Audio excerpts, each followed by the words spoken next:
Achieving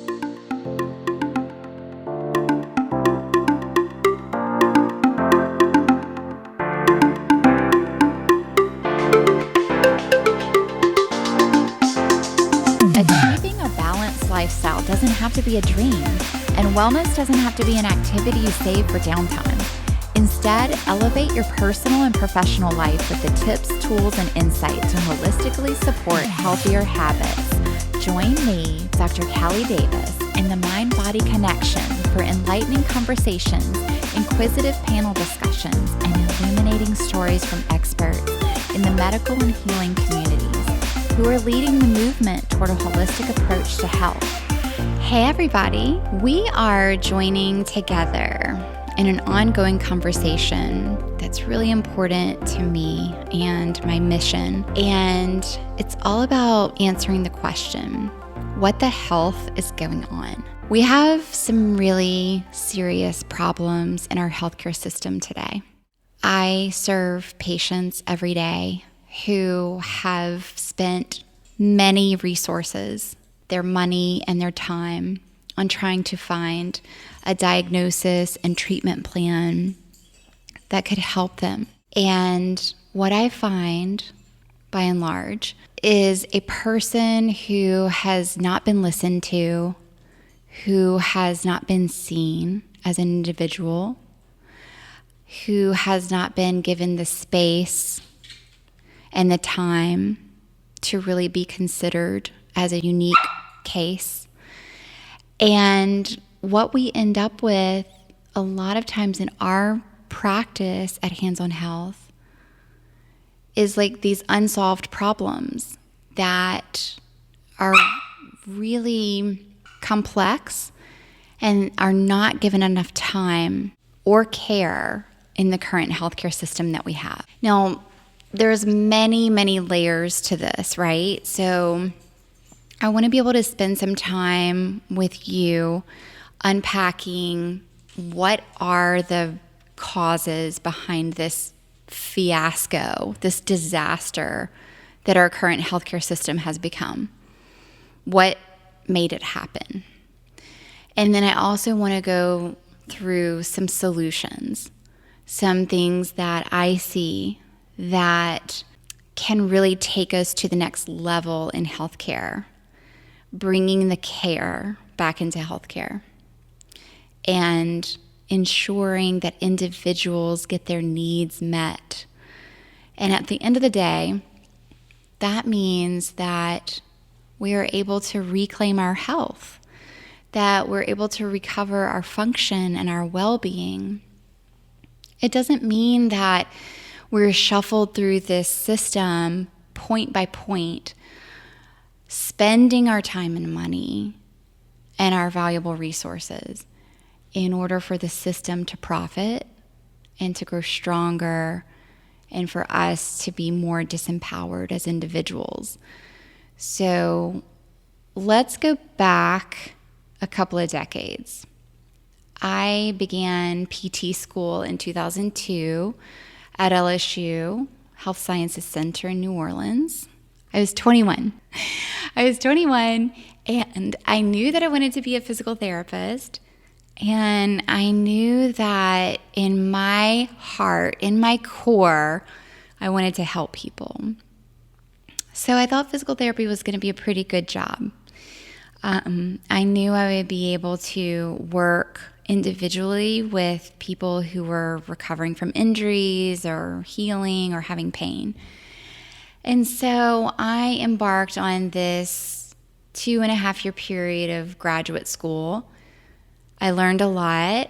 It was trial by fire in many cases. Like, we would have tons of lectures and exams and coursework, but then we would also go on clinical rotations for long periods of time. And it was in the beginning of my clinical rotations. This is where we go in the field and we work with other PTs and healthcare teams and doctors and nurses, and we really kind of get our feet on the ground, and we start to gain that practical experience of putting our knowledge to use.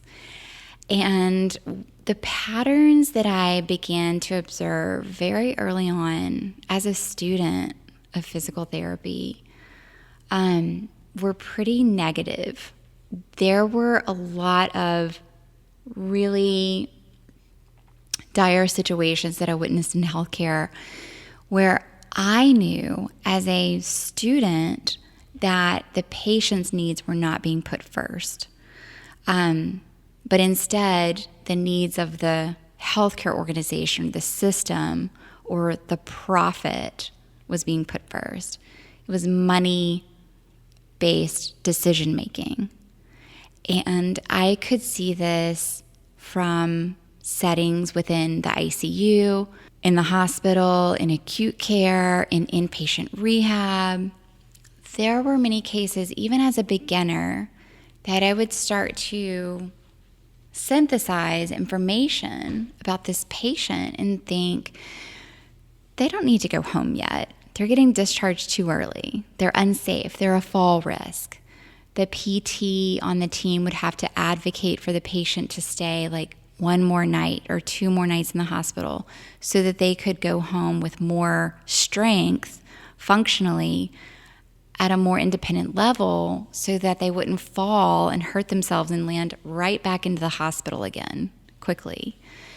And so we were signing off on charts to discharge patients because basically their insurance plan would only cover so many nights in the hospital or so many services. And once they met that dollar cap, they were basically kicked out of the hospital, discharged to go home, whether or not they were independent, and regardless of whether they had any family to help them or not. Some of them were being discharged alone as complete safety risks. So very early in my career, I began to see the gaps.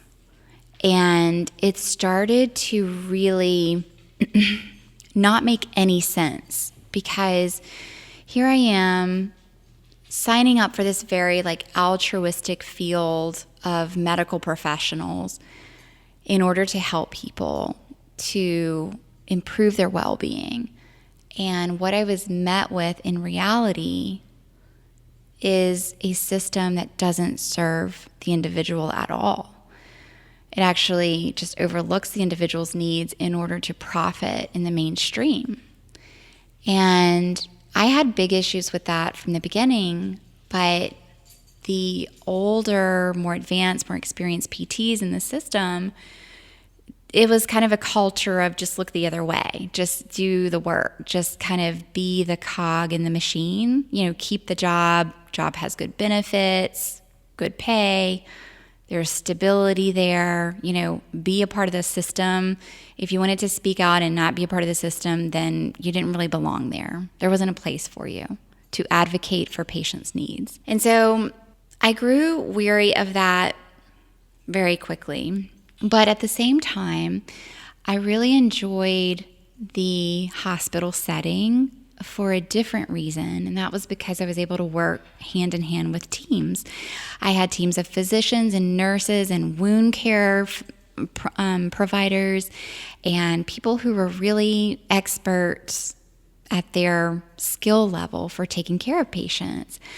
But at the end of every day, in the beginning of my career, when I had graduated, I was licensed, I was, out on the floors, working in the hospital, pulling my own load, I would come home crying and really broken because I witnessed people being treated just as numbers only.